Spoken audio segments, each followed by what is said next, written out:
Hello, everyone, and welcome back to Life at Your Own World podcast. I'm your host, Paul Venus, and this is another super episode. I teamed up again with my friend Nancy Pearsall, and together we talked about our alcohol addiction recovery. This episode was so fun to record, and Nancy had one of the most mind-blowing experiences I have ever heard, so I know you're going to love this episode.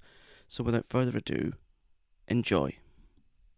Hi, listeners. So I'm here with Nancy Pearsall again. Welcome back, Nancy. How are you? Thank you. I'm doing well. Thank you for having me back. How are you You're so doing? welcome. I'm doing brilliantly, thank you. We had such a blast last time. I couldn't not have you back on. It was a lot of fun for me too, so I'm delighted to be here. I'm so thrilled to hear that. So, like I said in the intro, guys, Nancy and I are going to be talking about our alcohol addiction recovery. And I just want to preface this episode by saying that this podcast is a safe space and place to talk about addictions, mental health, and anything without any judgment. So yeah, we are going to get into our alcohol issues. Oh, that word that people say, our issues, Nancy. I have so many issues. I don't just have issues, Will. I have an entire subscription. Well, I often say to people, I don't have a problem with alcohol. I actually love it. Yeah, exactly. It just doesn't love me so much. Yeah, absolutely. So, would you like to begin with your story, or do you want me to begin with mine's? Why don't you go first? Sure, yeah. Well, I mean, I can first remember drinking when I was around 13, which I know to some will be quite shocking. But when you grow up as an autistic child and you don't know you're autistic, you feel very odd. Invariably, you feel anxious or depressed. And I felt all of those things. And I'd also had, when I was previous to that, when I was very young, I had some extreme trauma that I hadn't dealt with, and I didn't know I needed to deal with it. And so when I started drinking when I was in my teens, I thought, oh, this is nice. This gives me a nice feeling. It makes me confident. It lets me forget that I have anxieties. And that's when I first remember drinking. How about you, Nancy? I was actually maybe late 17, 18. Okay. Though there was a brief instance when I was maybe about 10 or 11 when I saw a bottle of pure vanilla extract in the kitchen and Oh, drank about half the bottle of that to see what it would do, and what was that like? disgusting. Oh. And so that put me off until later. Okay. Yeah, I can imagine drinking, because sometimes when I've been doing the like bacon or whatever, I dip my finger in the vanilla essence and I'm like, oh, well, that doesn't taste very nice. How does it taste nice in cakes? Mhm. Mhm. Yeah, and so like I said, I was in my teens, and then going into my late teens, it's kind of, it's like one of those things. It's like a rite of passage. So it's like, well, I'm 18 now. Well, in the UK, it's legal to drink when you're 18, and you're like, well, yeah, I can just do this all the time. And then yeah, and then as I got into my 20s, that's when things really started to ramp up, and Mhm. I'd actually gotten to the point where it controlled me. I didn't control it. Mhm. And then eventually, when I got into my mid 20s, it did get to the point where I woke up, I had to have a drink because I felt awful. Mhm. Uh, it would be like the full-on shakes. It would be the paranoia. It would be, listening to every noise, thinking someone's coming to get me. Bizarrely, uh, yeah. And then it got to the point where I developed acute pancreatitis, and by that time, I just I got really tired of it, and I thought, I'm really tired of this. I don't want it anymore. But I Mhm. couldn't obviously just stop drinking, because for some people that's really dangerous, especially when you've been drinking for years on end, because your Mhm. body, of course, it develops, tolerances to things, and then when they dip below those levels, you feel awful. I Mhm. don't know if you've experienced anything similar. Yes, my dear friend. You have. Oh yeah, I absolutely. But I don't want to dovetail from this. I would like for you to keep going. Sure, sure. So I developed the pancreatitis, and when I got to that point, I didn't care about myself. I didn't eat. I didn't really look after myself. I wasn't communicating with anyone. I didn't know anyone online. Didn't even know what a social media page was. Uh, and it was at that point where I'd got the pancreatitis, I'd actually met my husband Jay. So whilst all this is happening, I've got this brand new relationship, and I didn't know what to do with it because I didn't know what it felt like to be loved in that way by someone. So it was all Mm. very strange at that point. And yeah, he was there with me through the nights when I was shaking, sweating, uh, paranoid, couldn't eat, just to get me through it. Mm. And then the pain. The pain, I mean, I believe that pancreatitis is one of the most painful things you can experience, apart from childbirth. But I've not been through that. And the pain was unreal. I'd go through these. It was around. It took about a year until the pain went away.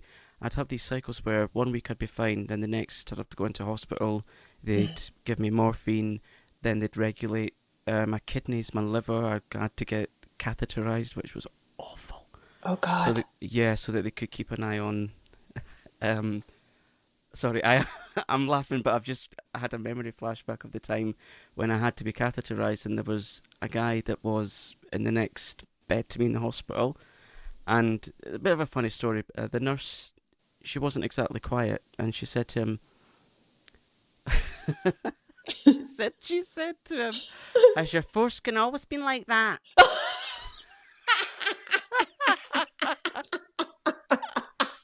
And, Oh my God, that's and I thought, you know what, amazing. it is true. You leave, you leave your dignity at the door when you go to Oh yeah, hospital. that's so hilarious. Oh my God. I thought, oh, poor guy.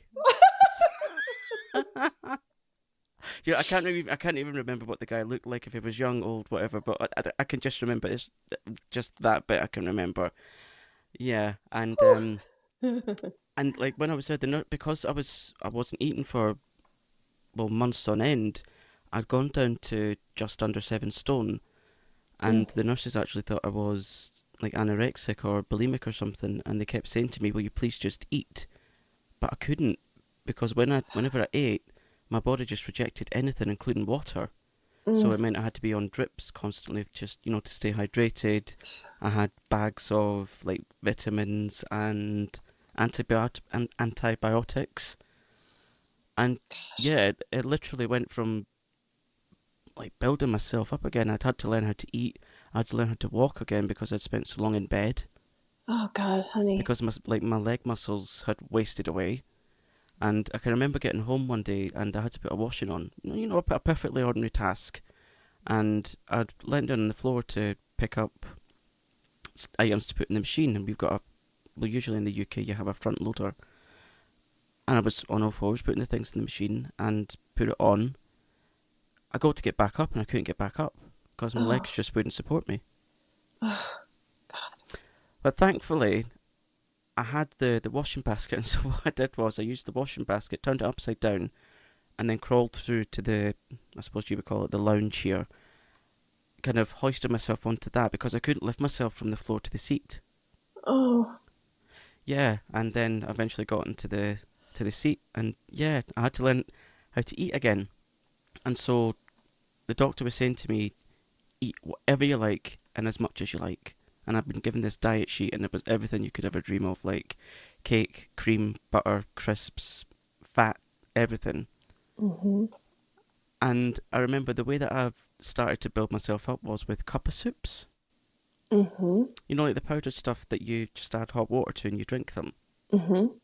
And chocolate malted milk biscuits. And even though I felt ill and sick and felt like I wanted to vomit, I thought just do it little by little. Mm-hmm. And look at me now, I am literally twice the person I was. God, you are so strong, and I I honestly, I've Nancy, I have no idea where that strength comes from. I've, I think I've just got this determination to do the impossible. it's I don't want to get ahead of myself, but a lot of people believe that alcoholism is a lack of willpower. And Okay. it's actually, we are some of the most strong willed, determined people that you will ever meet. Yeah. And so I think that does support, your belief, like Yeah. that actually you were able to flip it into a survival mechanism. Yeah, absolutely. And then once, because I mean, the main thing that I had to focus on at that point was eating so that I could build up my reserves and things. I think that's what the doctor called them because I had none. I had absolutely no fat reserves. Mm. Like I could see all my ribs and everything, and like my teeth looked too big for my face. Well, speaking of teeth, because I've been sick, because I was being sick up to 30 times a day, Mm. because of all the bile that my body was producing, I almost ruined my teeth Yeah. because of the acid, and Hmm. that's why my teeth are yellow because like it's worn away the enamel, and there's nothing I can do about it, which I hate. Yeah. Well, it's just I can understand that and I can empathize, but I still think you have a beautiful smile. And Oh, thank you. yeah, and those things are cosmetic and in time they can be corrected if you wish, but the most important thing is that you've got your health back. Yeah, absolutely, absolutely. And when I'd kind of mastered the physicals, if you like, because I'd had to, like, I was going back and forth to the doctors about pain relief because none of them were working, and like eventually, I think there was talks of putting me on morphine, but I decided I didn't want that because I know how addictive it is, Hmm. and with me having quite an addictive personality, I didn't want to go down that route. So I had the pain relief sorted, and then I had all the vitamins sorted and all the minerals sorted, and then came to the time when I thought, I'm not. I want more because I don't want to just be this person that just lives from day to day and from state handout to state handout. I didn't want that. I mean, if that's your life and you're quite happy with that, great. But that's not what I wanted, and so I had to work out why I was drinking and develop other, like coping strategies for life. Hmm. And so I went to get grief therapy. Had to do that because I'd lost my mother. She was the most important person in the world to me. And then I had to do. I went to, what was it called? Cognitive behavioural therapy for anxiety, which didn't really work well for me. And now I know why, but we'll get onto that in a wee while. Hmm.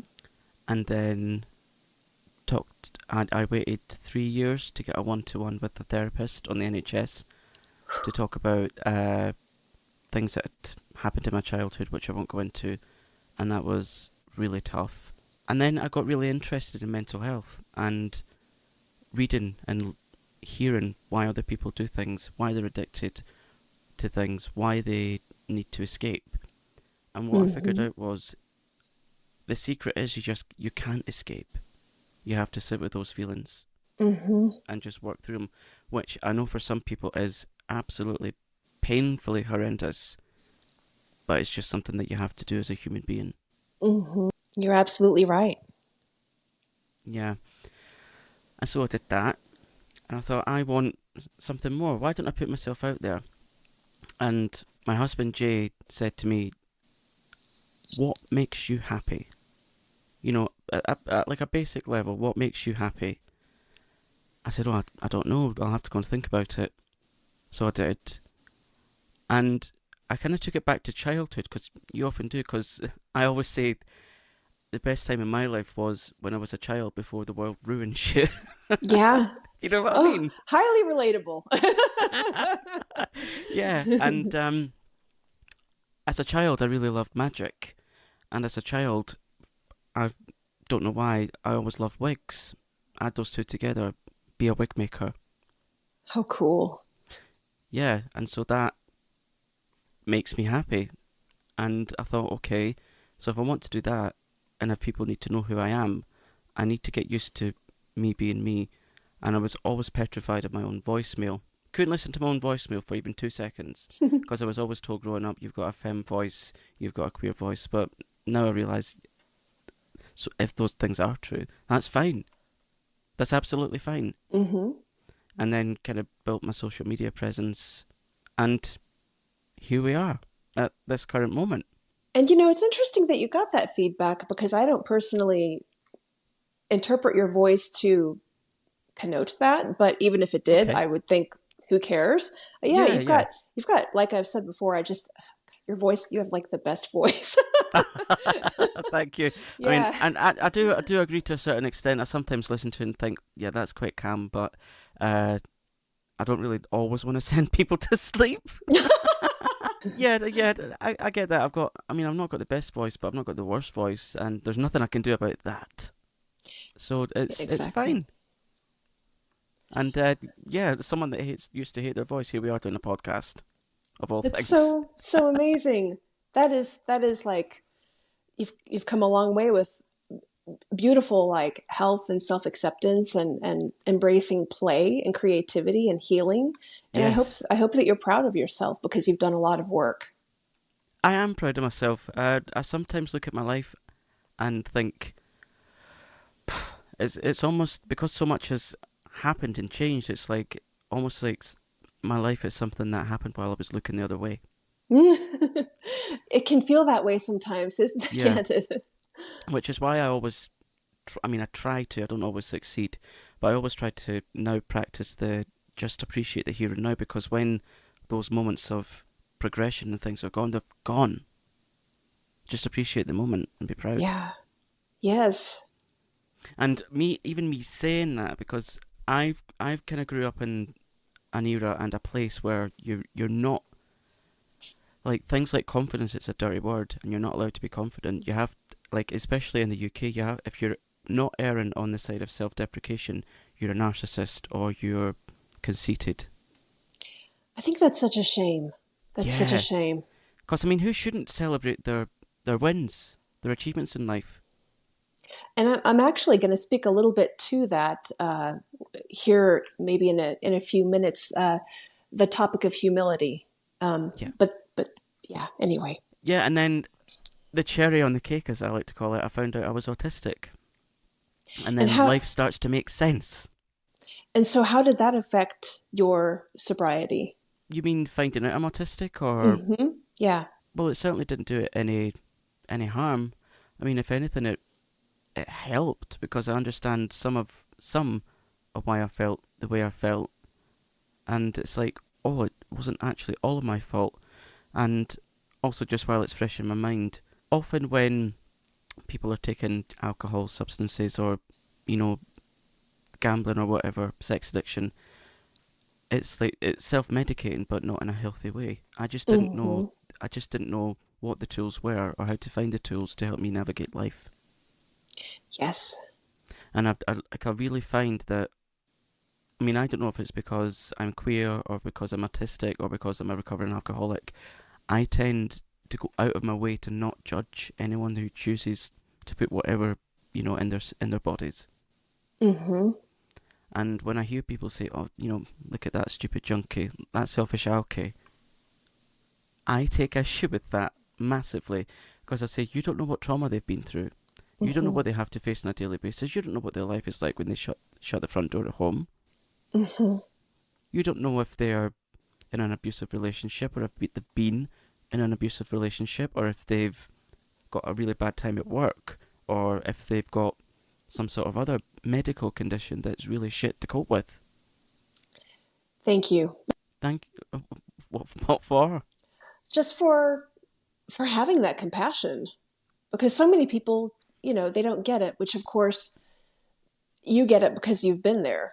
Yeah, And I hope that if there's anybody listening to this who's not familiar with these topics in depth, and that they struggle with, you know, yeah. Perhaps you could judging have a bit. others. Yeah, perhaps you could have a bit more empathy because, like I said, Hmm. you've no idea what their life is like. Yeah, they might put on a front and say, "Yeah, my life is great," and anything could be happening when they go home or when they go to work or wherever they go, whatever they do in life. They That's might just, absolutely right. yeah. I mean, that might be their only escape. I mean, like for instance, we have in our area, we know that she's an alcoholic. She says that she drinks every night. I make no judgments. And there's been times when I've seen her in like the local store and I see the look on her face of sheer delight and excitement and joy when she's buying her vodka. And I think, oh, well, firstly, how deeply sad is that? And secondly, I just wish that I could give you everything that I've learnt so that you could Mm-hmm. have a different life. Mm-hmm. When you think about it, alcohol, it's the only drug that you have to apologise for not taking. Yes, you nailed that right on the head. That's the truth. Yeah. I mean, it's saturated into everything. When you celebrate something, have a glass of champagne. When you're commiserating or need to calm down, have brandy for whatever reason. I never drank brandy. Did you ever drink brandy? I think I may have tried it once, but I was never really a fan.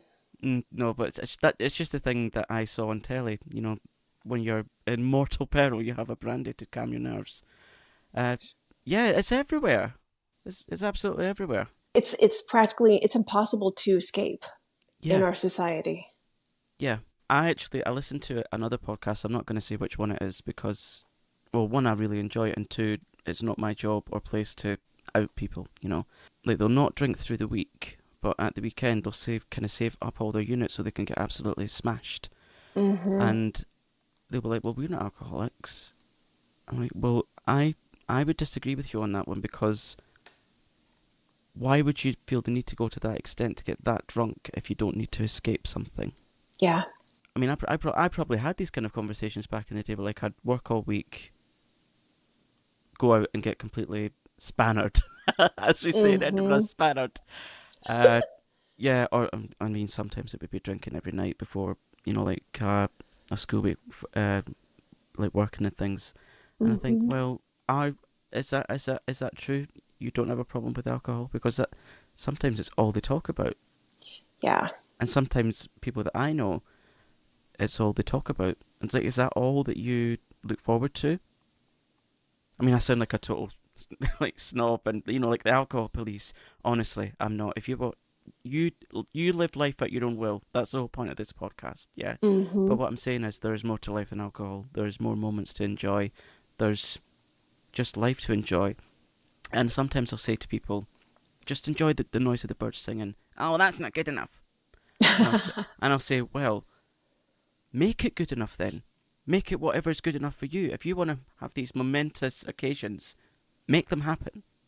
If Mm-hmm. listening to the birds singing, if feeling the wind on your face isn't enough, if getting wet in the rain like you like to do, as well as me, if that's not enough, make things happen.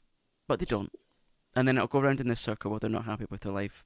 And then I'll have to listen to it constantly. And then constantly resent having to listen to it because I've been through this conversation hundreds of times. Yeah, really it's kind of a wake-up call. You have to take responsibility for your life, the life that you Yeah, want to live. yeah, absolutely. Yeah, gosh, thank you for sharing all of that. I relate to so much of it. I'm glad because sometimes I think I'm the only quote unquote crackpot person that thinks Mm, this way. Because I honestly do. I enjoy the simplest things in life. It could be like seeing a bird sing on Instagram, or it could be like a butterfly at the window or something. That's just me. I think the capacity that one has to appreciate the beauty and joy in small things is relative to the depths of hell that they've sunk down into. Yeah, So I fully relate to your ability to appreciate tiny flowers and birds singing. brilliant. I um, love that. so again, thank you for sharing all that. I really appreciate it. Oh, you're so welcome. So as you touched upon, I guess sort of um, really big picture, as you mentioned, like addiction can take many forms, and Mhm. um, and like you, I guess my predominant addiction was always it was a struggle with alcohol, and that, like I said, started when I was about 18, which was now almost I can't believe it 30 years ago. But Lies, yeah, lies. oh, so true. Um, and so during the course of my life and my time popping in and out of recovery, I've popped in and out of the rooms of Alcoholics Anonymous, Mhm. and I'm no member. Sorry, I'm no longer a member of AA, and Okay. I will kind of talk about that a bit later. Sure. But first, I'd like to kind of talk about what exactly is an alcoholic, and this is what I'll be sharing here is what I learned from AA. And I want to say that I learned a lot of incredibly valuable things about, from AA. Hmm. Um, it just isn't really for me anymore. But in It AA, wasn't for me either. I tried it really, a couple of times. Yeah, it wasn't really for me. I didn't really like the format that this particular branch of AA had, because it was kind of like, well, if you don't follow our plan, then nothing in the world will work for you. yes, that's kind of universal. Yeah, and then um, it kind of brings me back to my whole outlook on life: doing things at your own will. Don't yeah, force people into doing things just because it works for one person doesn't mean it's going to work for the next person. exactly. Um, so they say that it doesn't really matter what type of alcohol is consumed or how frequently a person drinks. What's really significant is how alcohol affects that person. And specifically, if somebody can't simultaneously control the amount that they're drinking and enjoy it while they're moderating, they're probably an alcoholic. Um, and so most people, even still today, mistakenly have this belief that alcoholism is a weakness. Like I said, it's like a lack of willpower, or it's some kind of a moral issue, like they're just bad, Hmm. when really the root of addiction in general, and specifically alcoholism, at least that's what I am going to be speaking about here, it's predominantly biochemical. Um, in AA, they talk about alcoholism being an allergy of the body coupled with an obsession of the mind.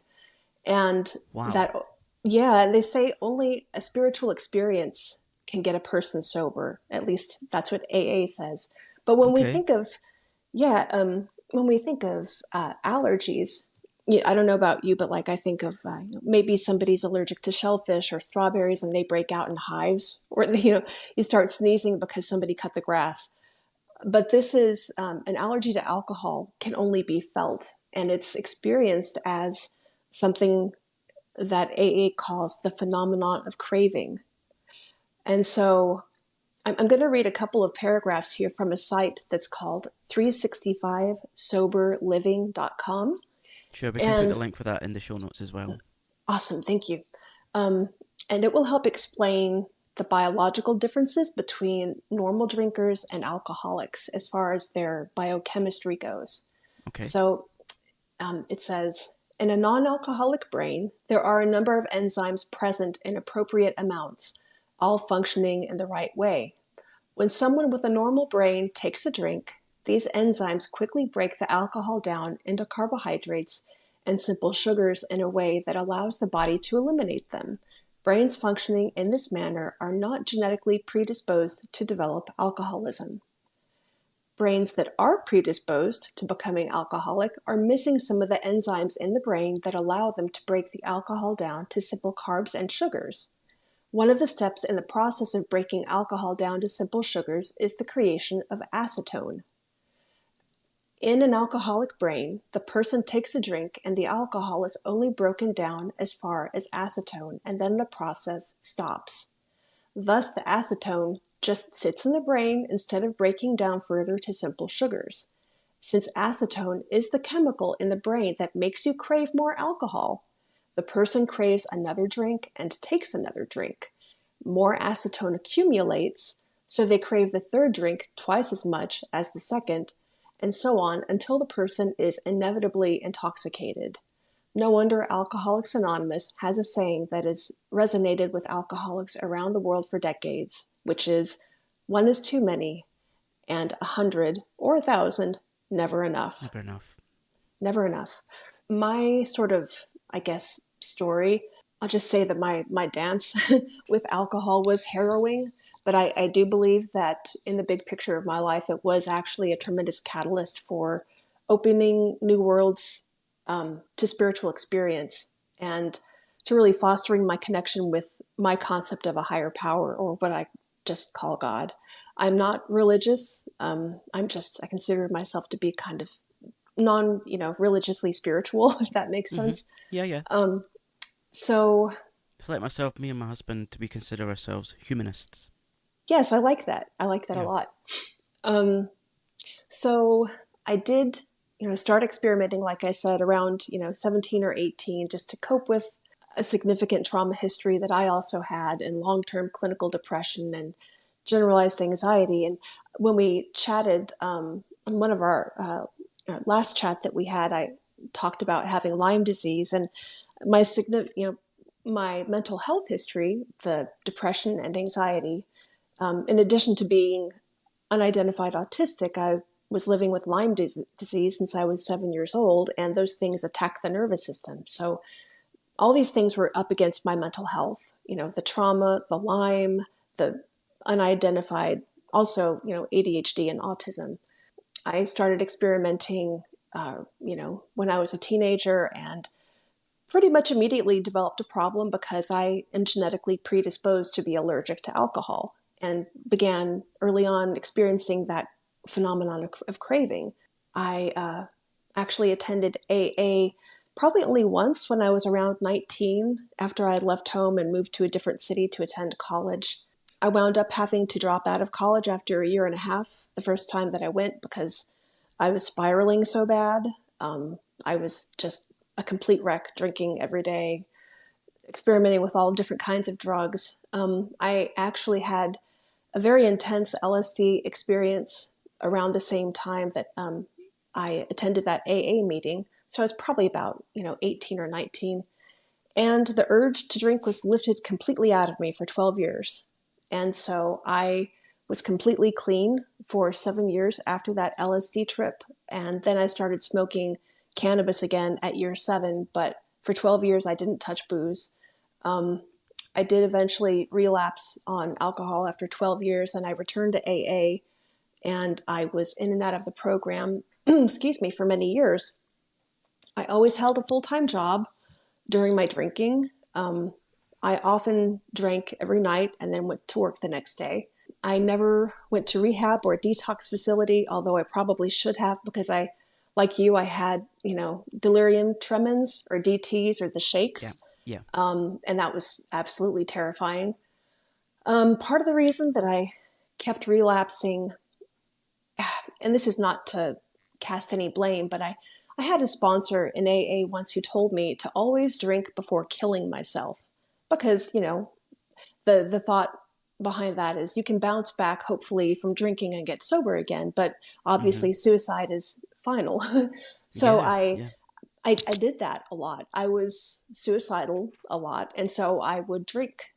Yeah, again, a lot of that was because I didn't know that I had Lyme, and I was very sick, and I didn't know that I was neurodivergent. So I did, in my 30s, I became quite involved with AA because I knew that if I didn't, things were just going to be very, very bad for me. I began, I went to meetings every day, sometimes more than once a day. I chaired meetings. I shared my story in front of the group. Several times I attempted to sponsor people, although newcomers, they often drop off the map when they first kind of show up in AA. So I wasn't a long-term sponsor for anybody. I would inevitably relapse. And so I went back out, as they say, and started drinking again in my mid or late 30s. And some of the low points that I experienced, I was drinking so much that after a while, I would drink a lot and then I would throw up. And it got to be after a while that even just the smell triggered a gag reflex. But I was Oh. so physically addicted to it that I would hold my breath while I chugged a bunch of whatever. And then I would throw up in my kitchen sink and start crying and force myself to keep drinking until I blacked out. And I blacked Gosh. out frequently. I drove in blackouts. Um, I did some, yeah, I'm not proud of that. I am extremely lucky that I didn't hurt somebody else or myself in my stupor. And the alcohol made my Lyme symptoms a lot worse. Of course, I didn't know that that's what it was at the time because sugar makes disease worse. Um, Yeah, I because I was going to say, remember, if it wasn't bad enough already with the way Lyme disease makes you yeah, feel, oh, yeah, yeah. And I would go to meetings and I would just cry about how much pain I was in, and then I would go home and just pour more into me. And I remember one day I went to the store and I bought a 6-pack of something, and I came into my apartment, I closed the door, and standing there, like I had this tiny little apartment. I was living alone, and I set the beer down on the tile, like that little entryway that was like a Mm-hmm. 3 by 3 foot square of tile. And I set the beer down and I just hit my knees praying. And I asked God to show me who I am. And Okay. I didn't even know what that meant. I just said, God, please show me who I am. And then I got drunk. But I know that God heard me because eventually I found out that I'm autistic and I'm living with Lyme. Along the way, my time in and out of the rooms of AA, the way that it informed my spiritual life, I did have what they call a burning bush spiritual experience at one point. Um, Oh, I've a not heard of that mystical, before. yeah, it was by all, I guess you would say, by all accounts, a full-fledged mystical experience. Okay. I was completely sober when it happened. I was not looking for it. What happened was that I was throwing myself again, once again, headlong into my step work, working with a sponsor. I was being urged to pray on my knees twice a day instead of just, not on Mm-hmm. my knees. Yeah. And to, and I wanted to do it. I wanted to do it because I wanted to get free so badly. And excuse me, I've always believed in God. So the God part of the program was not a problem for me. And I had been, doing all this praying. And I had a meeting one day with my sponsor at her apartment. We did some step work together out of the big book. And I was actually, she told me to go away and like go somewhere and do some more step work after that. So after I left her apartment, I drove to this place. Actually, it's a part of the campus to the university that I went to that I had to drop out of. The name of the university is called St. Edward's University, and it's in Austin. And there is on the side of the hill, kind of below the main building, which it's a beautiful campus. There is there's a soccer field, and then there's like a hill that kind of moves up towards main building, and, like a little kind of an open cave or recess that's been carved out, and it's called the Grotto. And there are it's a Catholic university. I'm not Catholic, but I went there anyway.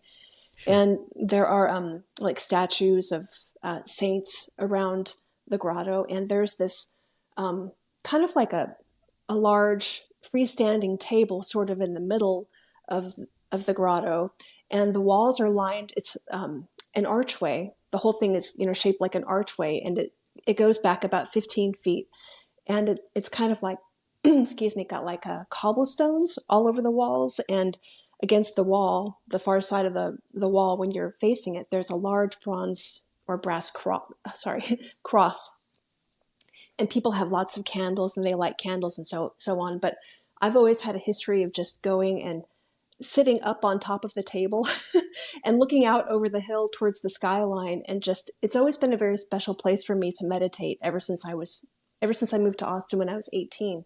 Mm-hmm. And so I went to the grotto to do some step work, and there was nobody there. It was very peaceful. And as I was sitting there on the table, and I'm reading about humility, and this is going back to your point about being self-deprecating. Okay. Um, I believe it was the 12 and 12, which is one of AA's books. It's the 12 Steps and 12 Traditions. They talk about the definition of humility, and it's not to bow down and to be servile and scraping. It is to be right sized. It is to take up room if you're not taking up room. And I was sitting there and I was thinking about that. And I was just sitting there, and it was so quiet and peaceful. There was actually a soccer game being played down below me in the Mm-hmm. field, and there was a little crowd, and it was just sort of background noise. And I'm listening to the wind and the trees. There's a couple of trees like on the right side and the left side, about 15 feet away from me. And it's just a beautiful, peaceful day. That's a blue sky, and there's a warm breeze blowing. And I'm sitting there and I'm thinking like how my entire life I've been afraid to take up space, and what would it be like to do that? When all of a sudden I felt a gust of wind, like blow into me. And Okay. then it wasn't just wind. It was like, well, visually, I'm looking out, towards the field and the hill rolling down in front of me with the trees on either side. And on the left side and the right side, I saw something very, very strange. It Okay. was as though clear plexiglass from the ground up to the sky that I hadn't noticed before. It was almost like these flat planes of plexiglass were stretching vertically from the ground Wow. up to the sky, and they started kind of shimmering, uh, almost as like slightly like little rainbow colors, kind of warbling. And then also there was a flat plane perpendicular to those two, so almost like a three-sided box. And all of a sudden, the sides of the clear glass box both collapsed inward, and the one that was facing me, collapsed inward. So all three sides of this clear box, I was completely sober, okay? Okay. Okay. They all just collapsed inward. And as the wind, like warm wind, like blew into me, I felt this surge of something else, an energy Mm. blow Mhm. into my chest and fill my body up to the point where I closed my eyes and I just started like shaking, like kind of like with adrenaline, but also Mhm. like, the feeling that you ever get the feeling like somebody's like looking at you out in public, and it's kind of like you can just sense this, you're like kind of like the hair on the back of your neck like stands up, and you kind of have this awareness. It's like a Yeah. state of, Yeah. I mean, I've had like similar experiences, but nothing quite as profound as what you're describing. And it's whatever this it, thing is, I want to be there. I want to be at this place. yeah. I want to witness this. So it was, yeah, it's I guess true to the character of mystical experiences, I will never be able to fully articulate it, but it I think you've done fantastically just thank with you. just saying that. Honestly.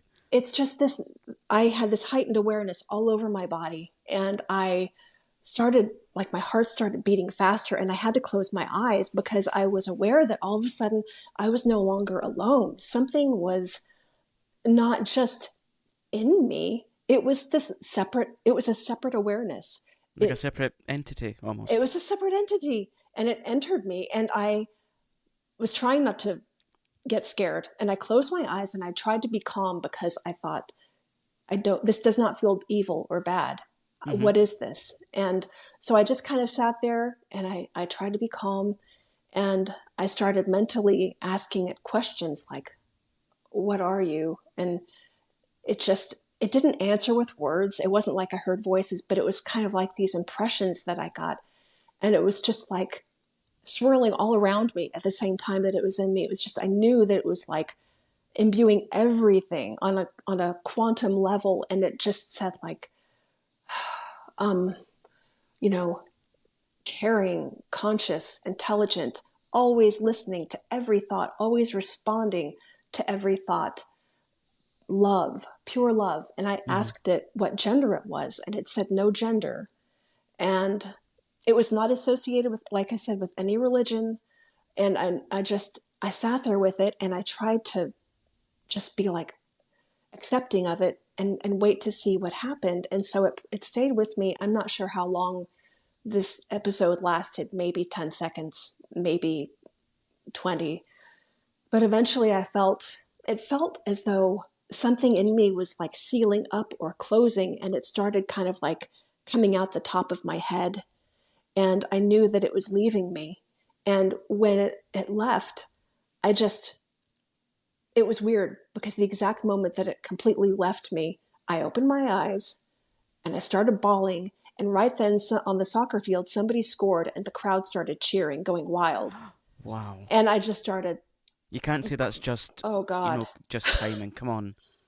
Yeah, and I just started bawling, and I was so like bawling and laughing and looking around, like wishing that there was somebody there who had just, witnessed it. And at the same time, for a long time after that, I felt really guilty and weird about it because I thought, why did this happen to me? And nobody's going to believe me. And what is this? Why me? Who am I? I'm like nobody. And the, the only thing that I could think of, like why it happened to me, is that I think, I think it revealed itself to me to try to give me a sense of security, to grow into, to have courage to be who I need to be in this life, to grow, Mm-hmm. to take a chance, to have humility, to grow into who I need to be. And so, but still, even despite all that, it wasn't enough to keep me sober. And so I eventually relapsed again. And so in January of 2017, which was still 3 years before my autism diagnosis, I was again drinking very heavily. I was no longer attending AA, but my body was completely wrecked by the alcohol. I had gained 100 pounds. I had a fatty liver. I had extreme edema, which is swelling in my lower legs and my feet. Mm-hmm. And I was having the striped purple rashes all over my body, which is associated with one of the Lyme co-infections that I have, Bartonella or cat scratch fever. You get these purple streaks all over your body. And so these things were happening to me, and I knew that I needed to quit. And so one day I was like drinking and standing out on my porch, which looked out over a parking lot, and I just thought a little silent prayer to God, and I just sort of surrendered, and I said, okay, I'll participate in my life. I will participate in my life, because I had not been participating. I had not been interacting with anybody. I worked, Mm-hmm. I got booze, I came home, I isolated. That was my life. And Yeah, that sounds incredibly familiar.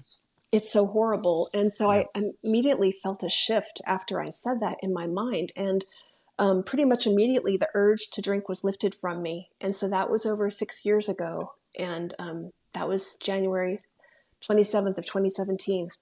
Um, so now, if it's okay, I'd like to kind of go through a little list of pros and cons of AA. Yeah, absolutely. Okay, cool. So my personal, I guess, issues, you might say, with AA, they say that self-knowledge avails us nothing in the program. Um, but I will say that it was really only after my knowledge of self, being autistic, that helped keep me sober. So, can I Um, just ask what you mean by that? Self knowledge means nothing. Pertaining to what?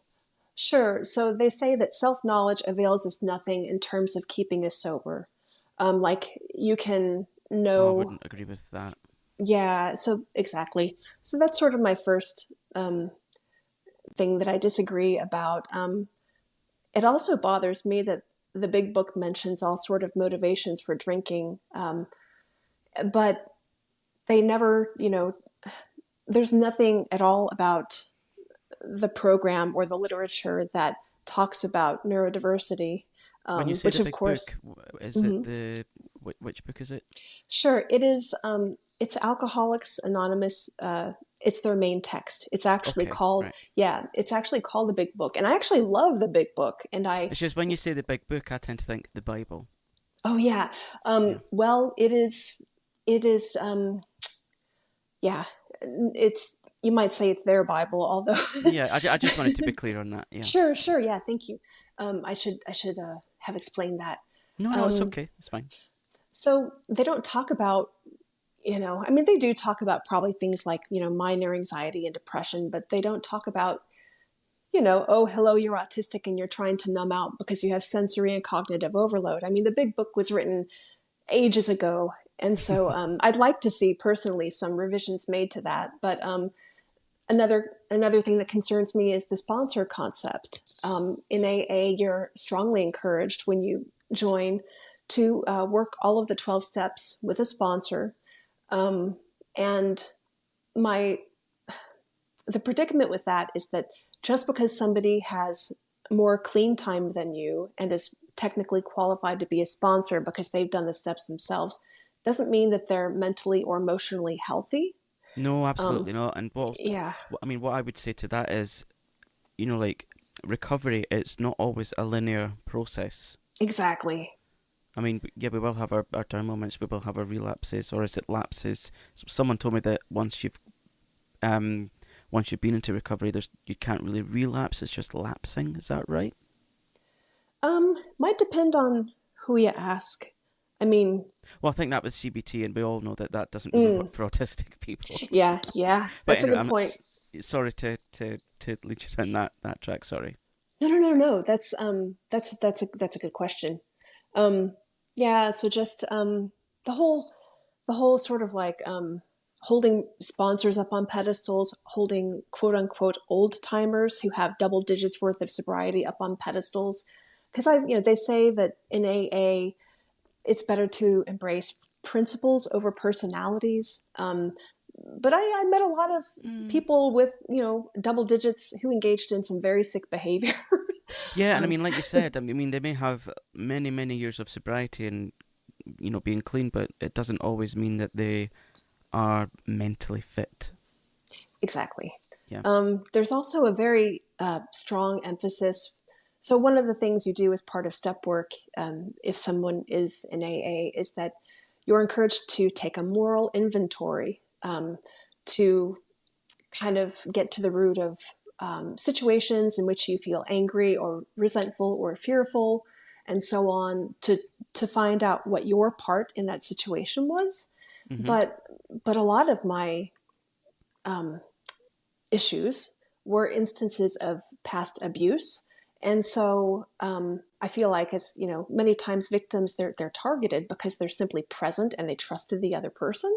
So Yeah. I don't feel like trust is a character defect, and I actually resent that Yeah. about doing that, about doing that part of the step work. And then people are often encouraged to perform service because they're told that if you help another person, it will keep you yourself sober. It's not like do good for others simply for doing good for others. It's do good for others so that you'll get a payoff. And Okay. that bothers me. Um, Yeah, and but again, there, it kind of yeah, feeds into like I'm not worthy of good for myself. yes, yeah. Yeah. So anyway, but the pros, I'll say, it is free for many people. It's the last house open on the block, so to speak. I had worn out my connections with a lot of my relatives. They were tired of, they couldn't deal with me anymore. They Yeah. weren't willing Mhm. to interact with me anymore. And so I will always be grateful for the fact that I had a place to go and commiserate and do some healing. Another pro is that meetings and the fellowship associated with AA are pretty much everywhere worldwide, including online. Um, Working the steps in order can induce what I call a spiritual chiropractic adjustment, which helps you to connect to your um, concept of a higher power if that's something that you're interested in. Mhm. Um, and some people who never incorporated spirituality into their lives before often do discover a God concept for themselves, which they say radically improves the quality of their lives. But there are other ways, obviously, like to get sober besides Mhm. AA. Many Yeah, and like programs are to Mhm. someone listening, we're not here to bash AA. This is just Right. our subjective experiences. Is that the Thank you. right word? That's Subjective? absolutely, Yeah. absolutely. And so some secular ways, let's see, or programs to get sober through are, there's one called Smart Recovery. There's one called Life Ring. There's one called SOS, which stands for Secular Organizations for Sobriety. There's something called Moderation Management. And then there's a program specifically for women called Women for Sobriety, which may actually incorporate the spiritual principles. Um, and, just a quick little uh, note regarding like why is AA spiritually based. Um, so the 12 steps of AA were actually co-authored in large part by Carl Jung, and Bill Wilson was one of the founding members of AA. People who are, you know, in AA often refer to themselves as friends of Bill or Bill W. Okay. Because it was Bill Wilson. And he and Carl Jung, I believe it was, really wrote the 12 steps. And the reason that Jung believed that a spiritual experience was imperative to getting and staying sober was because he actually believed, and you can find this in a letter that he wrote to Bill Wilson. Um, Carl Jung said, basically, hey, Bill, don't tell anybody that I said this. This is what he's saying in his letter. But I actually believe that alcohol is called spirits for a reason, that it's bad Oh, and bad energy. And he said the best antidote against basically a bad spirit, he said, is spiritus, I think, contra spiritum, basically spirit against spirit. okay. And so that's why AA was sort of modeled around this, the goal of having a spiritual experience to help you to break free of the spirit of alcohol. And if you think about it, if I'm going to get a little woo woo here because that's who I am, you think about alcohol. I mean, what is alcohol? It is the process. It is the byproduct of a decay process that happens. Yes, And so, I mean, yes. really, it is liquid death. And so today, I myself do still use medical cannabis, which is legal in Texas where I live. I qualify because in Texas, autism is a qualifying condition. Is And it?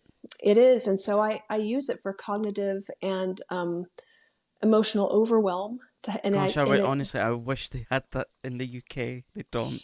Well, you never know. I mean, you just never know. Hopefully someday it'll become available.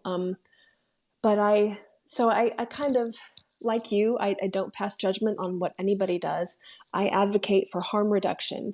So while I personally believe that it's entirely possible for somebody to become psychologically dependent on cannabis, I have never in my life experienced the physical addiction Hmm. that I did with alcohol. And so I don't use, and it's not like I'm stoned 24/7. I'm not. I'm extremely productive. I get more done before dawn than most of the people that I know. Hey, you um, honestly, you don't have to justify yourself to me. You do you. oh, yeah, for sure. But like, just for anybody else who might be listening, Yeah. um, yeah, like, anyway. So that's kind of my take on it. Sure. I mean, if I could share with someone listening that if they themselves are someone that's struggling with alcohol, drugs, or whatever, the thing that really works for me is if you just kind of sit in a room, try to relax, and figure out what is this pain that you're holding on to? Where does it stem from? Can you work on it? And like the simplicity of that really works for me. Hmm. As in, I would sometimes drink because I was super anxious. I'm like, why do I feel anxious? Oh yeah, because I've not faced doing that thing that I was meant to, or I've not had that conversation that I was meant to, or because I don't feel confident within myself. So how can I not fix these things? Because I don't really believe you can fully fix these things, but if you work around them, that Hmm. yeah, that really worked for me. Is there anything? I mean, apart from I'm honestly so taken aback by that experience that you've had and the description of it. It Mm. is mind blowing. Thank you. It again, still to this day, it leaves me very grateful and humbled and baffled, and still feeling a bit guilty Hmm. that it happened to me, and that I kind of, I don't know what to do with it sometimes. But but as I far mean, as do you feel like it Mhm. was trying to guide you towards figuring something out or to answering something? Because I'm the kind of person that I'm constantly seeking answers, but I don't know what the Yes, questions are. If that makes yeah, sense. yeah.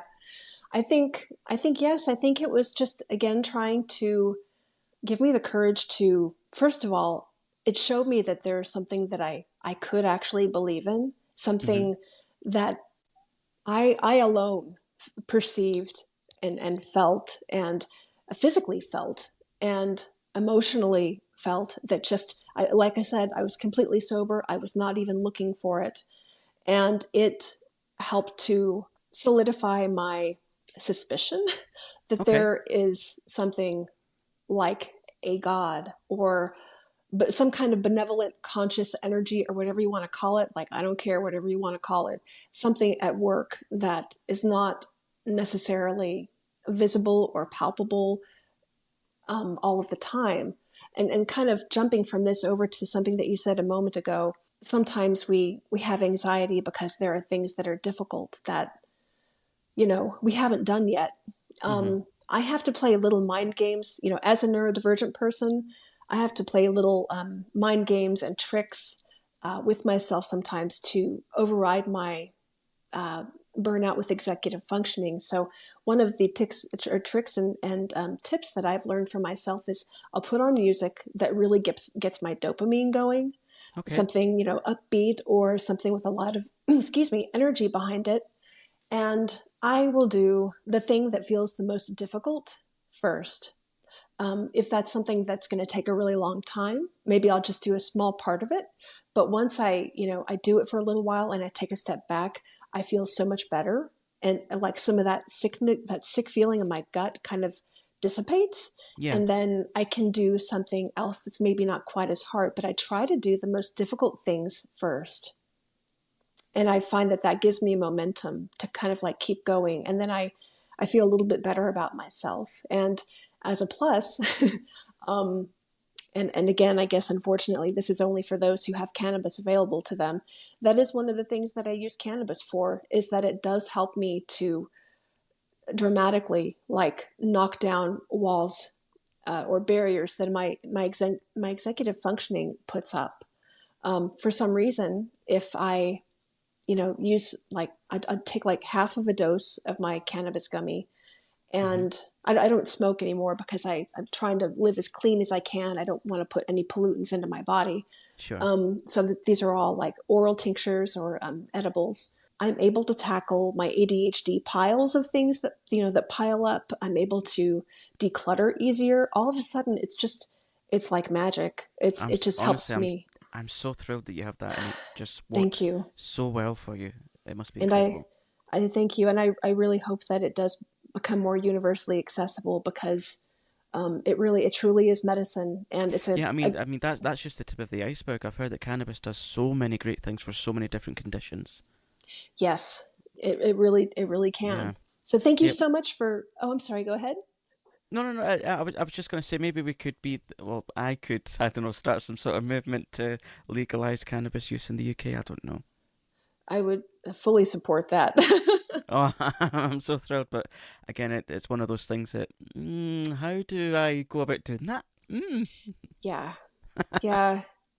Oh, I'd be interested to see. There's got to be some kind of maybe grassroots, no pun intended, uh, groups maybe already, that you might be able to sort of join. Yeah, perhaps they're more than likely as yeah, and I'm just thinking to the like you, well, not just touched upon, you delved deeply into how you talked about spiritual things. I have great difficulty in describing what I'm about to describe, but I'll try and describe it, even though I can't. I know that makes absolutely no sense, but I'll give it a go. Um, I've got this thing in life where, like, I'll do my prayers at night. I'll say, "Hello God, hello universe, whomever is listening," and I'll say all the prayers that I need to, and that'll be me for the night. Go to sleep. Well, try to go to sleep at least. And I've always felt that as long as I face certain things, everything will just be alright because of something. It's Mm-hmm. nothing. It's nothing tangible. It's nothing that's in text. It's nothing that is physical. It's just a feeling, like I feel that there's something around me that's making sure that I'm okay, Well, and I get great for comfort from that. I'm glad that you're able to perceive that. And I know that this means nothing, probably coming from somebody across the ocean that you've never actually met in person. And anybody listening, I mean, you don't know who I am. So, what is my word to you? But for whatever it's worth, you're right. There is something listening to you, to everybody listening to this, and you are heard. And if you are praying for something and you don't get it, it could be that the answer is no, because there's something better planned for you down the road. Right. That is very interesting. Like, very interesting. I hope it helps. It does. Yeah, I said before that I'm always seeking answers. Perhaps I've just had one of them answered. I Perhaps think the so. I think us meeting online was just one of those things that were meant to be. I like to think so. Yeah. And as my like I've lost a friend recently to cancer, and her phrase was, well, she had two main phrases. It's never be alone and everything happens for a reason. Mm, I'm sorry for your loss. Your friend was absolutely right. Yeah, and I hope to do her proud by carrying on that message. So I don't know if I should say her name, but you know who you are. If you are listening, I will make sure that within my power that no one will feel alone, and everything happens for a reason. I'm not crying, you're crying. Oh my goodness, Nancy, this chat has been mind-blowingly incredible. I cannot tell you how much I've enjoyed it, and I know that the listeners are going to be blown away by what we've discussed. So Oh, I thank you hope so much. so. Thank you so much for sharing everything and again for having me on. And as always, it's just such a delight and a pleasure to talk with you. You're like a little ray of sunshine from over there in Scotland. Thank you. And yeah, you're a ray of sunshine from away over in that huge country across the waters. Thank you. Yeah, so thank you for joining me, Nancy. A pleasure. You see, I told you it was a mind-blowing chat. I absolutely enjoyed that record, and I know that you'll all have loved it too. We would love it if you could support the show by clicking follow or subscribe, depending on which platform you're listening on. Do keep sharing the pod with your friends. Every little bit helps, and if you could leave us a 5-star review on whichever platform you listen on, that would be fantastic. Thank you so much for listening. We will see you the same time, same place next week with another brilliant Life at Your Own Will podcast episode. Take care.